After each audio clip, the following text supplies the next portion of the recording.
Hey, brother. Good morning. Good morning to you. Happy Monday morning. How are you?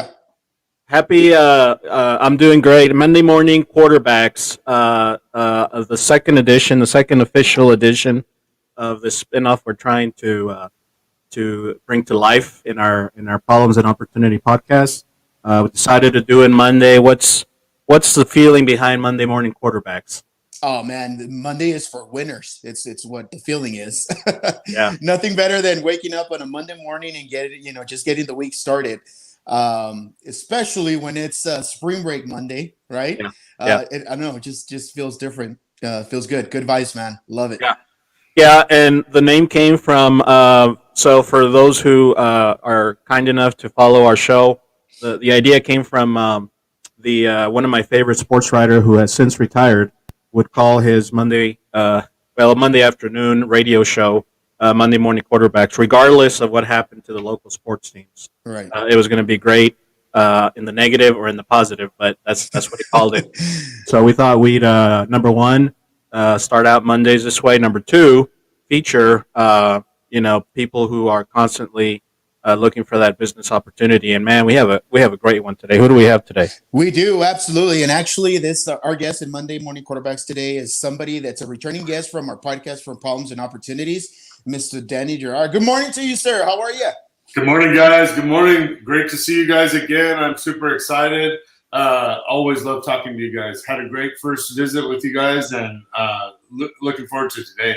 Hey, Danny. I mean, we've got something special today with your new product. You're always in the run, man, with up and coming things, and this one is no different, and this one is better. So last time we talked about entrepreneurship and Yeah. you having your brokerage in Texas and New Mexico Yeah. and stuff like that, but that's all boring stuff. What we're going to Yeah, talk about today is actually something distilling I want to whiskey know. and making whiskey and bourbon and yeah, Yeah, man. No, I'm, So I'm excited about it, guys. This is something that has been. It's a project that had gotten backburnered so many times just because, well, I need to go do this, or oh, I have this other company that I need to pour more effort into, or I need to do this, whatever. And this is finally a pet project. I came up with this name, Fat Dan's, whenever I actually had a six pack and was, pretty fit at the time. And yeah, that was yeah. back in college. So that Uh-huh. would have been about, this would be 1998 is whenever I came up with the name Fat Dan. Wow. I just wow, thought, like it was something I was going to do. And then at the time I got talked out of it by my parents. Hey, go this other route. And the other route was great. That's what had taken me into, I was a bank president and I got to, do a lot of things, and I accomplished a lot of goals before I was even 30 years old. Had a successful construction company, president of a bank, and, just kind of, took off from there and kind of brought me full circle. Last year I did a, kind of a mental toughness challenge, a 75 hard challenge. And Uh-huh. it's 75 hard is something Andy Frisella came up with. And it was honestly pretty life changing for me. And it was during COVID and all this stuff. I lost about 75 pounds and just really, it was more mindset than anything else. And in the midst of all that, and I'm sitting there thinking like, you know, life is short, you know what I mean? Like there's yeah, people dying of COVID and there's all these things going on. And I was like, I've never, got to do what I truly felt in my life was my calling. My family's been in the restaurant business since the early 1900s, oh wow, 1906. Hmm. And so I've just, some of my most absolute fond memories growing up were in the restaurant business, going to the restaurants with my grandparents, every hmm morning going with my parents and, just kind of growing from there. And that has just always been on my mind. And then during COVID, I was like, this is ridiculous. I'm going to do this. You know what I mean? And, I it was crazy. I came in and I told Elizabeth, hey, I'm going to buy a food truck. And she's like, what? And I was like, yep, I'm going to buy a food truck. And, I started looking at a bunch of them and trying to, figure out, kind of what I was looking for. And I started really thinking about it. And I was like, in college, I was fortunate enough to go to culinary school. got classically trained as a chef, and I was just like, I want a commercial kitchen. And that's one of the things that, my food truck is not your everyday, kind of run-of-the-mill food truck. It is literally a commercial kitchen on wheels. And so I'm super fortunate to have it, and super blessed of the true support, like I've gotten from Elizabeth, and her whole family has been amazing. And even I had a kind of a long conversation with my dad before I actually went and started, because he was the one that kind of kept trying to didn't really want me to go down the same kind of the traditional family line of being a chef and cooking, just because he's like, it's extremely hard and everything. Well, I've owned construction companies and all this, a lot of other stuff that is definitely no easy run-of-the-mill deal. And so this is something that I just felt I needed to do. Like you get one shot at this life, and that's one of the things that's always stuck with me as an entrepreneur is, like, don't hold yourself back. There's going to be stuff that you're going to want to do in life, and you're going to feel like a true calling. And I have honestly felt I wanted to be a chef since that was literally the first thing I ever felt like I ever wanted to be. And that was from the age of 5 years old, going to restaurants and with my grandfather, I'd go every morning, 5 a.m, and he'd be making the sauces for the day. And my grandfather was an amazing chef. My dad is a gangster chef. I mean, he's the original OG. Yeah, that's right. You know what I mean? And it's just one of those things that I was just like, I just feel like I wanted to keep the ball rolling. You know what I mean? Like, I come from a line of like people that just flat can throw down in the kitchen. And, that was my thought process even in college. When I was getting my master's degree, I was going to culinary school, and I was just like, back then, I'm 44. So back then, college was a much bigger thing. Like if you wanted to go get a real job, you had to have a college degree and blah, blah, blah, and all this kind of, and that was really the vibe. I mean, you think about that 24 years ago, or even longer, right? 26 years ago, that if you didn't go to college, you're ridiculous. So whenever I came back from Australia from playing football, I just was like, you know what, I'm gonna go to college. My parents dropped me off, told me I should probably get a job, and, good luck. And that was kind of the thing, no one in my family had graduated from college before. So it's kind of a weird thing in that aspect too. I felt the pressure that I needed to go to college and graduate. And,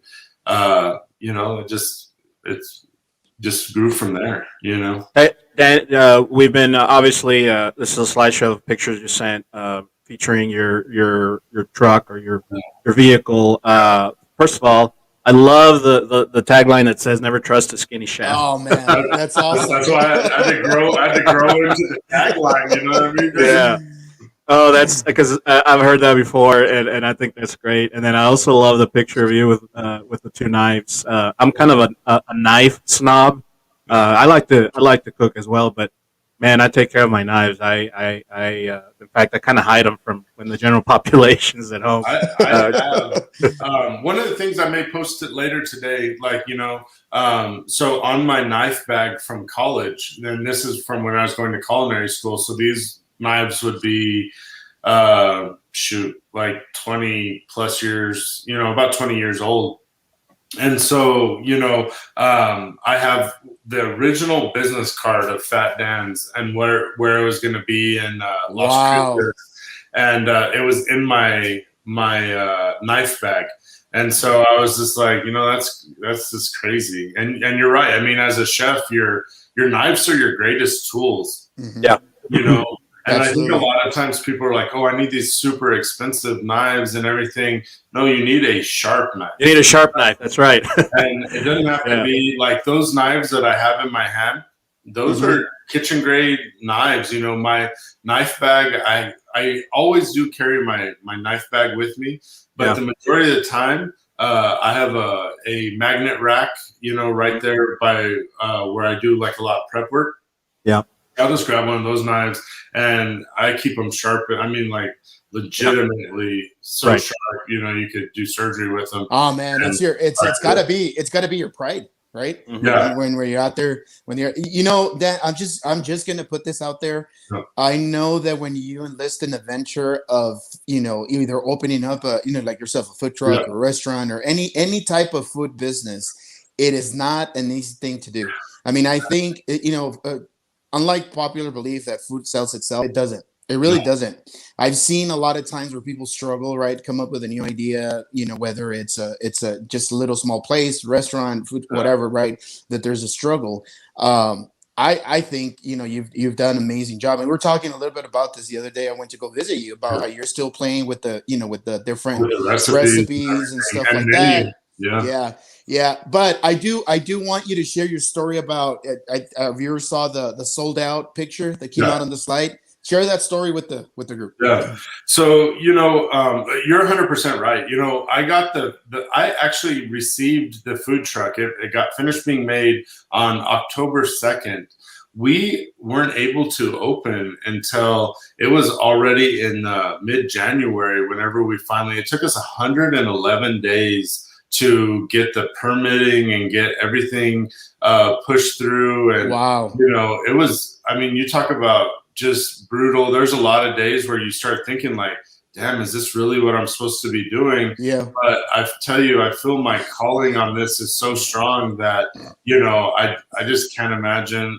There's no way I was going to not do it. You know, so that was one of the different things. And then, you know, I tell you, the support from El Paso, the support of people like that sign right now where I'm standing, where it says, you know, our world famous. We've had people from all over the place come and eat these donut cheeseburgers. Yep. I got to talk about that, but go ahead. Yeah. Go ahead. You know, and so we sourced a local bakery to make us, you know, the Ray's Mexican donuts, like at the, you know, the different bakeries. But I found one that is so perfect, like the mouthfeel of whenever you bite through it, the contrast of the spiciness of the green chili versus, you know, the sweetness of the donut. And at the beginning, I really liked it even a little bit better, but we were like setting people on fire at the beginning because I'm originally from New Mexico, so I'm like, man, we want super hot chili and everything, and we did some test runs, and people were like, "What are you doing?" Not in El Paso, man. Yeah, so we had to sit there, and I had to take that back a few notches. It was a little bit funny in that aspect, but you know, back to the support. You know, we've poured everything in. I literally, you know, I clean this food truck 2 hours a day after I finish every day. I take 1 day a week and literally remove everything and go through it all. And just, you know, I want when people go there that they feel like, you know, like I've let people come in and look inside of it and stuff. I'm like, this is not, you know, this is a kitchen on wheels, you know, kind of like what I said. And, you know, I want people just to feel comfortable. I want them to sit there and focus on the food and not worry about, you know, cleanliness, or not worry about like anything like that. I want people to come in and think about like, oh my gosh, this next bite is so unbelievable. And I've gotten so many people that have poured into my DMs after. They're like, holy cow. The flavors are big, and you know, and that was one thing I used to get criticized in culinary school, because I like big, bold flavor. I want it like, I want you to get smacked in the face a little bit with it. And that's one of the things that has been, you know, like kind of my MO in the food truck is like, I'm going to hit you with something hard and you're going to love it. Like our Philly cheesesteak right now, green chili Philly cheesesteak, we bring the bread in from Philadelphia. I mean, like, it's a shaved ribeye that, you know, that we use to make the sandwich.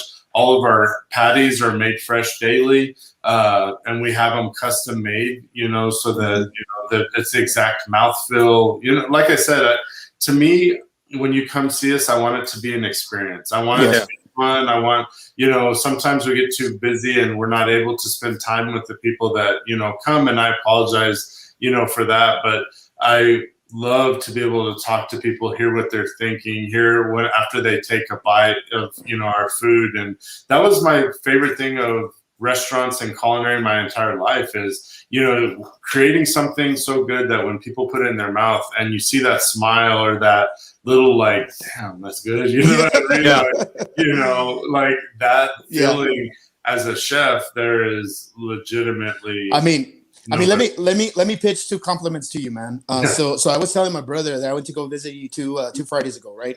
Mm-hmm. And the first one, so you got to understand my dad, his specifics and just you know, he's extremely picky with his food, right? Until now. Like like my mom, bless her heart, you know, she struggled when they always tell the story. So anyway, long story short, I bought him your fish sandwich. You were doing that Friday. Yeah. And I was just telling my brother that I was hoping I would get a taste of it because I wanted, it was all gone, man, before I blinked.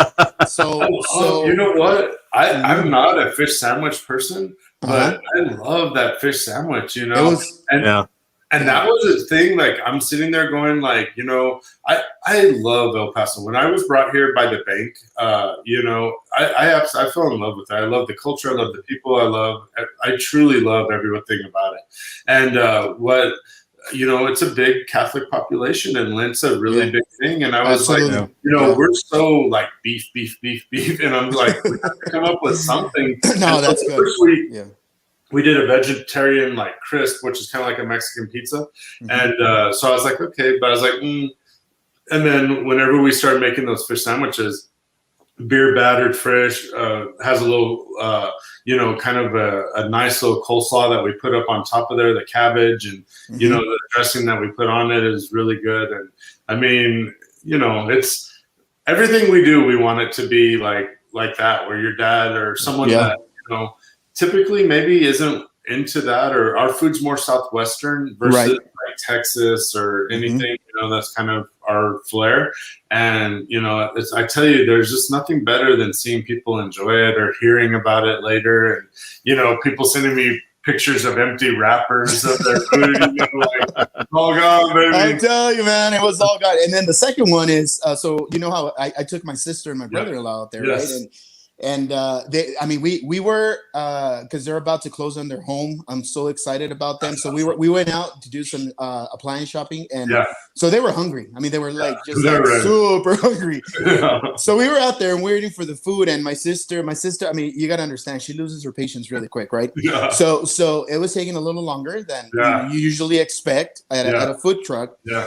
So she did text me and she's like, "Oh my God, I'm dying. How long before it's ready?" And I say, "You just got to be patient because this is not your ordinary food truck food." Yeah, we're not fast food. You know what I mean? Like that's not what that's definitely not our claim to fame for sure. We're not out there. I'm not trying to but you know, we're not Whataburger. We want something like, you know, you come, everything is made fresh, per order, like ready for you guys, and that's one thing for sure.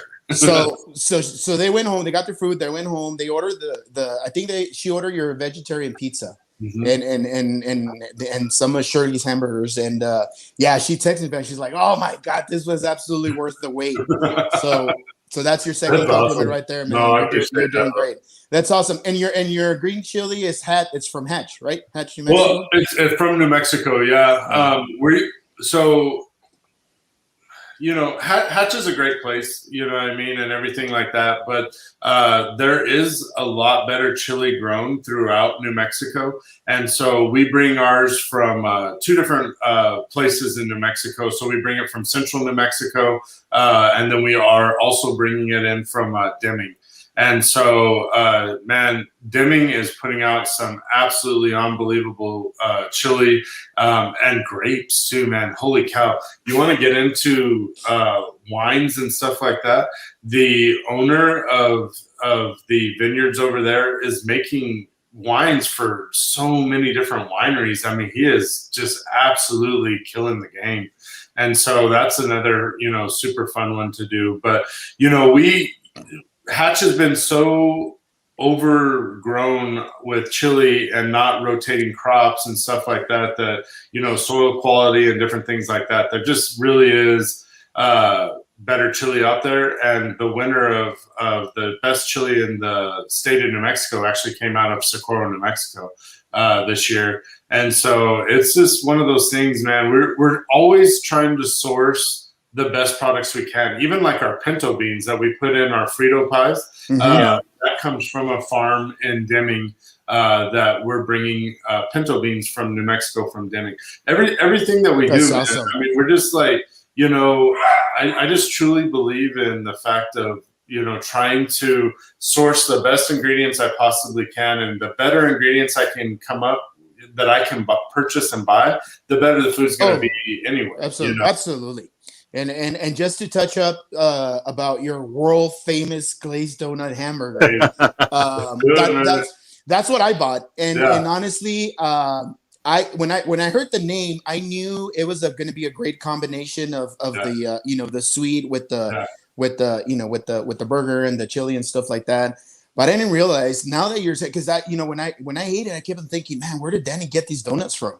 Right? Because not everybody can make good donuts like that. They're sometimes they're too sweet, right? Where it's hard to kind of finish a donut like that.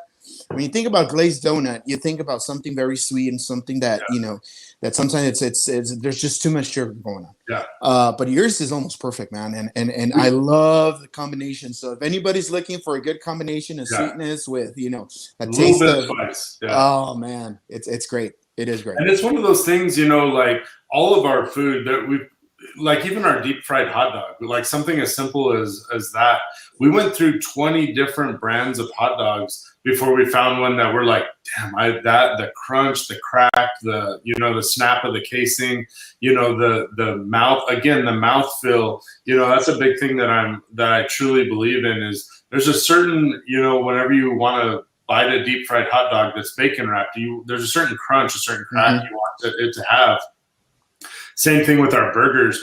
You want them to taste beefy. You know what I mean? Like a lot of burgers have, been so bastardized, that they just don't have that great mouthfeel. And there's some great burgers out there. Don't even get me wrong, man. I'm always, always in search for that perfect burger.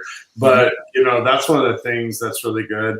Our mushrooms, like for our mushroom Swiss burger, is unbelievable. And then one of the big things too is like there's a bunch of menu items that I'm still not stealing, but that I'm taking from my family restaurants back in the 50s that that I'm rebringing a bunch of those recipes back, and so doing kind of a specials line where we're doing some food that is near and dear, like legitimately the most fond memories of my life, right? In these dishes, and that's one of the things that I love the food truck and the fact that you can do what you want to do. You know what I mean? Like, and I think that a lot of the food, like restaurants in general, like you're talking before, and food trucks, they struggle because they want to be like somebody. They want to be like this person. They want to be like that person. Mm-hmm. And, you got to be just true to yourself. Like, what do you want your food to be? And, and run with it, And so to me, there's a lot of flavors of home and a lot of flavors of New Mexico where I grew up that I want to share those flavors with people in El Paso. And so that's one of the things that I look forward to as we continue to grow. And then, the food truck is basically a marketing vehicle for our future project, which is our distillery. We're going to have 3 different restaurants on that property. And, so this is allowing me to play with different ideas and play with different menu options, and let people try our food. So whenever we're at the distillery, like people already, they already know it'll be something fun that they can come enjoy some food, come enjoy some, different libations, and, we go from there. Yeah. We could have a whole podcast about being true to yourself. That was one of that was one of the hardest lessons for me, even in my 40s. And the other thing I was going to say,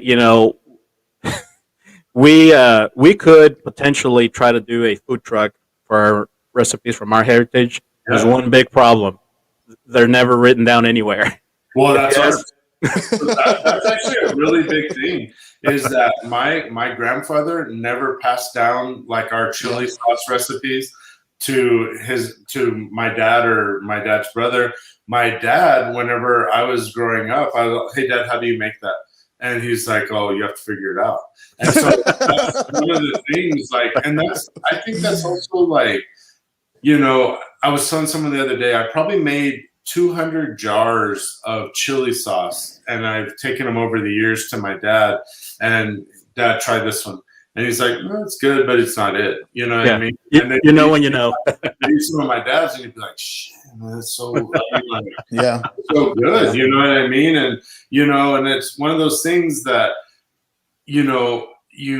it was just repetition. It was watching him over and over and over and over. And still, like, you're like, there's that one little thing that you're just not paying attention to, or you're not sauteing the onions long enough, or, something. There's like a miss that was happening. And then all of a sudden you sit there and you finally, like, he's like, okay, that's it. And you're just like, damn, but I mean, like, that's way more than 20 years of trying, because I would make chili even back whenever I was young, and try to imitate or mimic my grandfather and my father. And, it just was so there, I mean, there's levels to this game, and their chef game is strong, man. And it's, one of the hardest parts.